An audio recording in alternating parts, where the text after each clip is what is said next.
പിന്നെ ഞാൻ flash on ആക്കിക്കോട്ടെ. എല്ലാരും കൂടി പറയോ 1 2 3 4 ചാക്കോ ഗുരുതരമായ ഒരു പ്രതിസന്ധി കടന്നു വന്നിരിക്കുകയാണ്. മനസ്സിലായി. കുടുംബസംഗമത്തിൽ ഇതിലാണ് നല്ല വൈകി കിട്ടും. ഇത്ര ആയ സ്ഥിതിക്ക് സത്യാവസ്ഥ തുറന്നു പറയാൻ ഞാൻ നിർബന്ധിതനാണ്. ഞാൻ ഇവിടെ വന്നപ്പോ പറഞ്ഞു എനിക്ക് ഹെഡ്ഫോൺസ് വേണം. ഞാനൊരു പാട്ടുകാരൻ രാവിലെ മുതൽ റിക്വസ്റ്റ് ചെയ്തിട്ടുണ്ട്. നമുക്ക് ഇനിയേഴ്സ് വേണം, നമ്മൾ പറയുന്ന മൈക്ക് വേണം, നമ്മൾ പറയുന്ന മോട്ടേഴ്സ് വേണം. ഒന്നുമില്ല, ഞാൻ എന്റെ സ്റ്റാൻഡേർഡ് നോക്കണ്ടേ സാർ. പക്ഷെ യാതൊരു വിധത്തിലുള്ള ഒത്തീർപ്പിനും നീ ശ്രമിക്കണ്ട, ഞാൻ അതിന് തയ്യാറാണ്. ഹനാൻ പിണങ്ങി. താനിങ്ങനെ എമോഷണൽ ആയ എല്ലാ കാര്യങ്ങളും പുറത്തെറിഞ്ഞ് വൃത്തികേടാകും. മറ്റേ കുത്തി റെക്കോർഡ് ചെയ്ത് പാടുന്ന ആൾക്കാരാണ്. അപ്പൊ ഇവർക്ക് ആവശ്യമുള്ള കാര്യങ്ങൾ കൊടുക്കണം, ഇല്ലെങ്കിൽ ചെറുക്കങ്ങനെ പാടും. എനിക്ക് പറ്റൊന്നുമില്ല. നാഹി നാഹി എന്ന് പറഞ്ഞാൽ നാഹി. ഇവരെ വെയിറ്റ് ചെയ്ത് നിൽക്കുക. ഈ വേടന്റെ പരിപാടിക്ക് അതേപോലെ തന്നെയാണ്. ആൾക്കാരെ ചുമ്മാ വെയിറ്റ് ചെയ്യിപ്പിക്കും. ആൾക്കാർ ഇവരെ കാണാനുള്ള ആഗ്രഹം കൊണ്ടും പാട്ട് കേൾക്കാനുള്ള കൊതി കൊണ്ടും 2 മണി 3 മണി ആകുമ്പോ ഉച്ചയ്ക്ക് വന്ന് നിൽക്കും.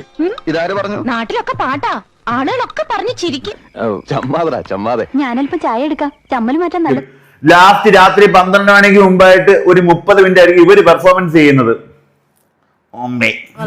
പരിചയമുള്ളവരെ തന്നെ ഉഞ്ചിക്കുന്നത് നല്ലത്.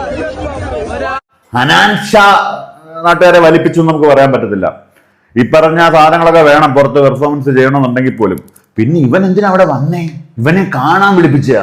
സോറി, ഒരു അബദ്ധം പറ്റിപ്പോയതാണ്. എന്തായാലും കിട്ടേണ്ടത് വെടിപ്പും വൃത്തിയായിട്ട് കിട്ടി. പാടാനുള്ള ലൈസൻസ് പോലും ഇന്നിവിടെ മ്യൂസിക് ഇട്ട് പാടാനുള്ളത് എടുത്തു വെച്ചിട്ടില്ല.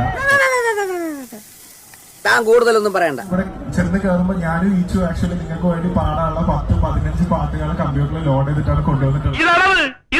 ഹൈപ്പർ അൽവഫക്കാർ ഇതില് ഒരു പങ്കും ഇല്ല. ഓന് ഇതിന്റെ മാക്സിമം നടക്കണം വിചാരിച്ച് ഇവന്റെ കഴിവുണ്ടായിട്ട് മാത്രം കാര്യമില്ലടാ, കുറെയൊക്കെ ഭാഗ്യം കൂടി വേണം. അതറിഞ്ഞതിൽ എനിക്ക് വലിയ സന്തോഷമുണ്ട്. എനിക്കറിയാം ഈ വക പുലിവാലുണ്ടാവുന്നു. 12 ആനി അതിന്റെ തോറ്റും തരാന്ന് പറഞ്ഞാലും ഇനി അങ്ങോട്ട് ഞാനില്ല. പോയോർത്തോളം മതിയായി. തടി ബാക്കിയായതന്നെ റബ്ബിന്റെ കാവല്.